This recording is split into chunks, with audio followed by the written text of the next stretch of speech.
पुढची बातमी बघूयात। तुरुंगामध्ये वाल्मिक कराडच्या टोळीचा धुमाकूळ सुरू आहे। कराडच्या गुंडांनी मारहाण केल्याचा आरोप कैद्याकडून करण्यात आलाय। सुदर्शन आणि प्रतीक घुले यांच्या विरोधात मारहाणीची तक्रार दाखल केली गेली आहे। बीड जिल्हा कारागृहामध्ये कराड टोळीची दहशत पुन्हा पाहायला मिळत असल्याचा आरोप करण्यात येतोय। बीड जिल्हा कारागृहामध्ये मसाजोग सरपंच हत्या प्रकरणामधील आरोपी सुदर्शन घुले यानं कैद्याला मारहाण केल्याचा आरोप केला गेलाय। या संदर्भातील कारागृहामधील कैद्याची कथित ऑडिओ क्लिप व्हायरल झाली आहे। दरम्यान कैद्याला मारहाण झाली नसल्याचं स्पष्टीकरण कारागृह प्रशासनाकडून दिलं गेलंय।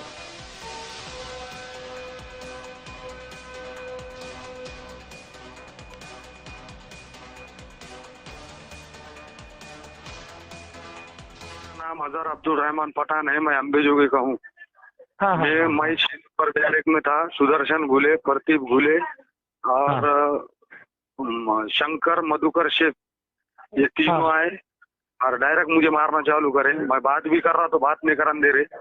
मेरा हाथ है तो उखड़ गया, ऊपर हड्डी निकल गई और सुन रहे भी नहीं। साहब लोग अभी कोई सुन रहे नहीं मेरी बात और सब उनसे मिले हुए हैं, पैसे खा रहे उनसे और मेरे को न्याय दे बोल रहा तो मेरे को न्याय भी दे रहे नहीं। मैंने बोला तुम्ही जेलरला बोलले का? जेलरला बोललो, जेलर म्हणला जेलर त्यांचाच माणूस आहे, त्यांच्या खूप पैसे गिसे घेते पण आणि त्याची बदली पहिले जे जेलर साहेब होते त्यांची बदली गायकवाड साहेब जे होते त्यांची बदली त्यांनीच केली। और अभी जो जेलर आए चांदने साहब उनको सुप्रिंटेंडेंट बना इन्होंने, करके उनको भी मेरा सुन रहे थे और मुझे डरा रहे, मुझे धमकियां दे रहे।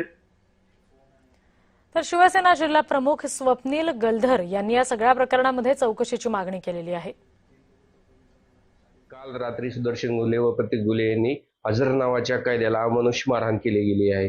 तरी त्याने जेल प्रशासनाकडे तक्रार केलेली आहे, कोर्टाला विनंती केलेली आहे, परंतु त्याला उपचारासाठी का आणले नाही, त्याच्यावर उपचार का केले जात नाहीत, हे प्रकरण का दडपलं जातंय, हा माझा प्रशासनाला प्रश्न आहे। आरोग्य प्रशासनानं आणि आपल्या माध्यमातून न्यायालय प्रशासनानं तिथं जाऊन त्या कायद्याची चौकशी करावी।